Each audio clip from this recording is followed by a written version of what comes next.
Hey everyone, my name is Dr. Dolores Tarver. I'm a licensed psychologist here in Georgia, and it is time for the TT Time with Dr. Tarver is a wellness-based podcast.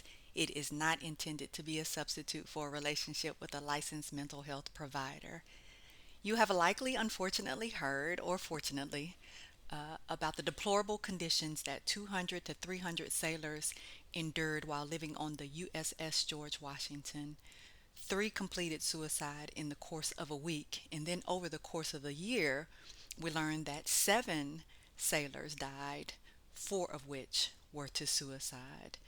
As you talk to the sailors, you hear the same kind of stories about their living conditions: no hot water, no electricity, constant noise which interfered with their sleep, but also a culture that did not support help seeking. And so, if a concern were raised, the resources were not given to the sailors to be able to address those needs. So, their experience, and I want to honor them in making sure that as many people hear about their story as possible, and also as a way for us to address the mental health crisis that we seem to want to be in the dark about. Today's topic is: we can no longer ignore our mental health. So often in Mental Health Awareness Month, we talk to people about the signs and symptoms of mental distress.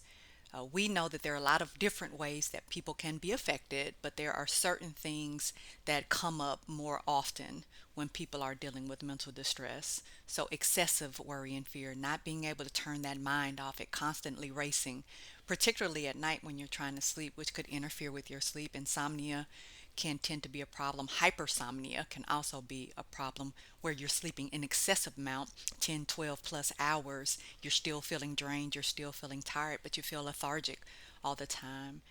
Mental issues can affect your concentration, your attention, your memory, your focus.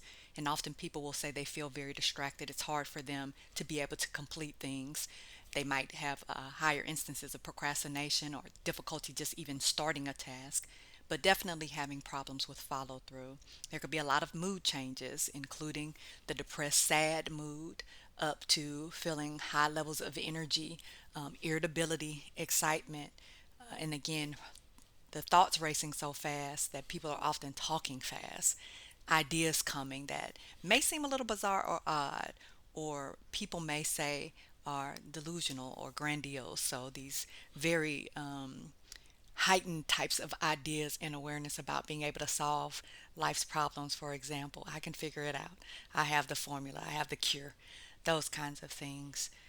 Oftentimes, we will see that anger and irritability are one of the first symptoms that we'll recognize with someone because it'll seem like they're real snappy, they're short tempered, they have a really short fuse, if you will. And so little things seem to be carrying a lot of weight with them, like, oh, you took that. Really, that was an excessive response to that. You took that in a very strong way. Avoiding people, you'll see people on the isolation end of the spectrum where they may be in their rooms more, they may be off into video games or activities that allow them to be in solitude. You may see people not coming out when others are around. They may stop going out and hanging out with people, maybe not as active as they used to be in sports or community organizations or faith based institutions. You may see people come off their social media pages when they were maybe more active on there. There's also maybe changes in your appetite. So some people will lose their appetite and so they won't be very hungry and have a hard time having a taste for anything. Other people will go to the opposite end of the spectrum where they'll be excessively eating. And so you might find yourself even binging to the point where your stomach hurts, but you're still eating. We often call that stuffing down the emotions because we don't want to really necessarily deal with what we're going through. And sometimes it's a conscious thing, sometimes it's not. But inevitably, we recognize that we're not dealing with our emotions, which can also be a sign of mental distress when I'm not able to really communicate effectively what's going on with me, which may be some of what is triggering that anger.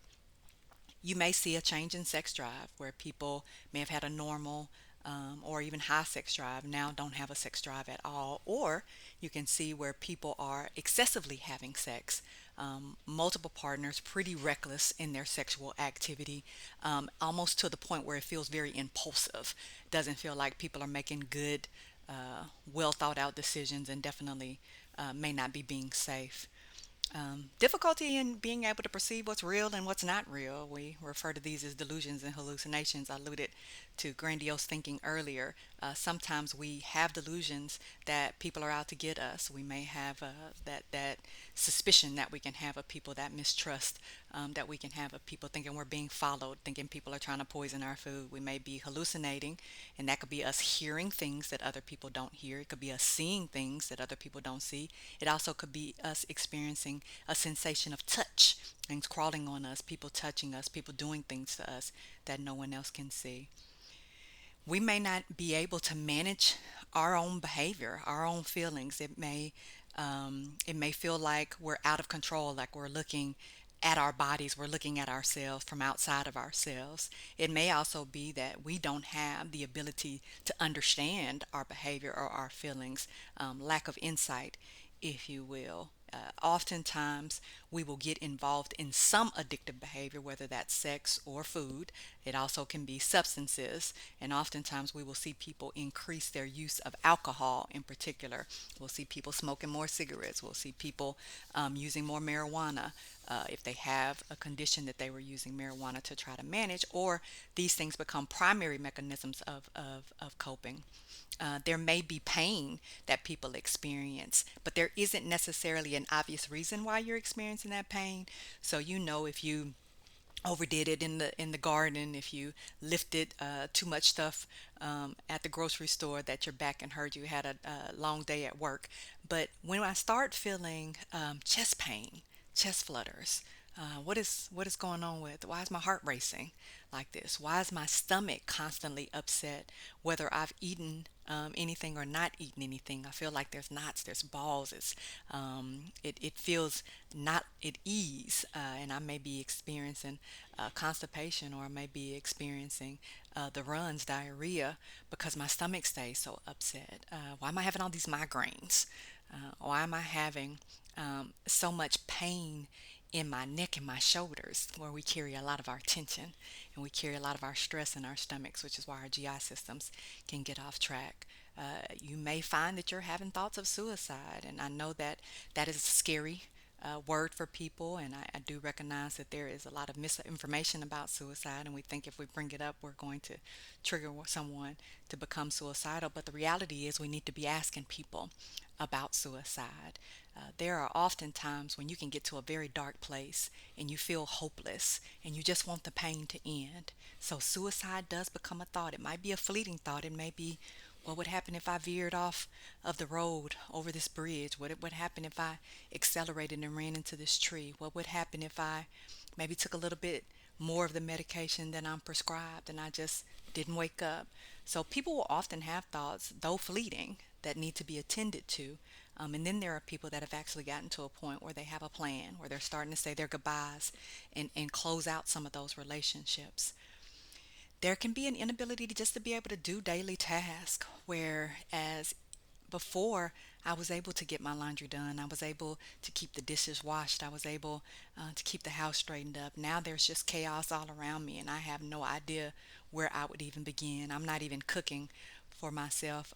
I've been eating popcorn for the last 2 months because that's the only thing that I can physically make myself get up and fix so that I can just have something to eat. There also can be, and we talked a little about, sometimes our appetite changes, but sometimes we use food as a mechanism of control. And so I may be binging eating and purging it. I may be throwing it up. I may be over exercising. I may be very concerned about my weight. Maybe I've gained too much weight, or maybe I don't think I'm thin enough. I've lost weight, but I don't feel like I've lost enough weight. And we can start getting into some distortions around how our body looks, and some distortions around our appearance, and not being enough and not looking good enough, and wanting to make changes that are not necessarily healthy but more excessive, and getting to the point of obsessive, and we're getting so caught up in our appearance that it is now interfering with us doing some other activities in our lives. In children, things can look a little different with our little ones. And what we often will notice is changes in their academic performance, changes at daycare. We may see behavior changes where they're hitting, they're biting, they're punching, they're throwing things down, throwing what we consider to be temper tantrums. Or it may be that they are saying they don't feel loved or they don't want to be here, nobody cares about them. It could be that they're very active, hyperactive, and so they're bouncing all over the place, running all around over the place. It's hard for them to do any kind of quiet, resting type activities. They could be having nightmares. They could be wetting the bed. They could be frequently engaging in behavior that's disobedient, breaking the rules. You may see a lot of aggression, particularly in young people, because they don't have a lot of tools of communication sometimes, so their behavior is what speaks for them. And aggression is often that behavior that you will see. You will also see that withdrawal, but then you'll also recognize that sometimes they will be avoidant of people as well, people in the family, uncomfortable around people in the family. Whereas they were comfortable previously. So you're noticing a change in their temperament. You're noticing changing in their interactions. Maybe you're noticing that they're wearing different kinds of things, like it's mighty hot outside. Why are you wearing that sweatshirt? Right. So some of these things, even in how they groom themselves, how they want to dress, what they want to wear, being caught up a lot in what they're wearing, and becoming obsessive about certain things in their rooms as well. Changes in routine and patterns where they are having some difficulty adjusting. These could be signs and symptoms in our kids. We talked about before with our sailors on the USS George Washington that they were in conditions that were deplorable. Let's just be honest and call them what they were. And they did not feel like their voices were heard when they brought the attention to their employer. And so I want to talk to employers about how you can support your employees in their mental health. And we've discussed previously, especially for our active duty military and even some of our veterans, that there was a culture that was created where you did not talk about your mental health. And we've been really working hard to try to dismantle that. But sometimes people still don't feel safe because they feel like it's going to affect them negatively and they don't want to look weak. So, what employers can do is create an environment where their employees can speak up, right? So you want to have an environment that encourages people talking about when there are issues at work, when they're going through things in safe spaces, employers asking their employees what they need, offering flexibility in terms of work schedules, offering flexibility in terms of being able to work at home, not work at home, come in a little later, be able to come in earlier, make those adjustments because we know we have families and other responsibilities. Being able to offer PTO breaks. We want to encourage our employees to take breaks throughout the day instead of just thinking that they're going to work very long shifts without breaks. You want to offer wellness perks. Encourage your employees to go see a mental health provider. Encourage your employees to go and get those preventative care exams. Give them some benefits. Give them some incentives for going to take care of their preventative health, so we end up having less of an impact long term on their mental wellness. Lead by example. Make sure that, hey, time to knock off, time to go. You've worked, go get you some rest. Long weekend, go enjoy yourself. And as you're modeling those things, you also, in a speak up culture, talk about the importance of mental wellness. Partner with a mental health agency. Make sure that your employees have benefits that include mental health benefits so they can make sure that their mental health will be covered when they do decide to go ahead and address it. As issues come up, address them immediately. Don't wait. And we want to be consistent in how we're addressing things. So if there are issues with other employees, we want to make sure that those are handled, whether this is an employee at the top of the corporation or an employee that's new to the corporation. We don't want to see differences in how employees are treated. We also want to offer resource guides. Like, go ahead and get a list of different providers out in your community. Go ahead and make sure that you have these resources available to your employees when they might need them. You never know. An employee could have a fire, an employee could have a flood. An employee could be in a situation where there's a natural disaster. So, what kind of resources are available? God forbid, there could be a death in the family, a murder. Where are some of the places that you can go to help get your home cleaned up after an incident like that happens?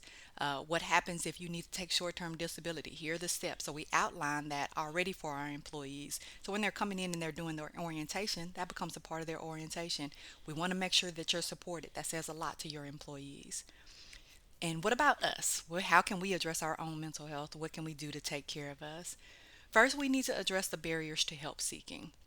I'm very much aware that there is still a stigma associated with seeking help. We think it's a sign of weakness. We have learned to believe that talking does not help. I don't have a problem. You have a problem. I don't want people all in my business. How is someone going to tell me about me?